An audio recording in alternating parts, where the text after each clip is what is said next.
বালিশের পাশে মোবাইল রেখে ঘুমালে কি হবে জানলে আপনি অবাক হয়ে যাবেন।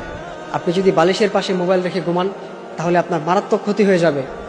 বর্তমান চিকিৎসা বিজ্ঞান জানিয়েছেন, যারা বালিশের পাশে অথবা বালিশের নিচে মোবাইল রেখে ঘুমায় তাদের মেধাশক্তি কমে যাবে, তাদের মেধাশক্তি কমে যাওয়ার সম্ভাবনা রয়েছে, তাদের দৃষ্টিশক্তি কমে যাওয়ার সম্ভাবনা রয়েছে। এই জন্যে আপনি কখনোই বালিশের পাশে মোবাইল রেখে ঘুমাবেন না। আপনি যদি বালিশের পাশে মোবাইল রেখে ঘুমান তাহলে আপনার ইন্টেলেকচুয়াল পাওয়ার কমে যাবে, আপনার দৃষ্টিশক্তি কমে যাবে, আপনার মেধাশক্তি কমে যাবে। এই জন্য বালিশের পাশে কখনোই মোবাইল রেখে ঘুমাবেন না। এখন আমরা এটা প্রায়ই দেখতে পাই, যুবকরা যারা আছে, যারা মুরব্বীরা যারা আছে, সবাই তারা মোবাইল পাশে রেখে, বালিশের পাশে রেখে তারপর ঘুমোতে যায়, বালিশের নিচে রেখে ঘুমোতে যায়। এটা কখনোই করবেন না, তাহলে কিন্তু আপনার মারাত্মক ক্ষতি হয়ে যাবে।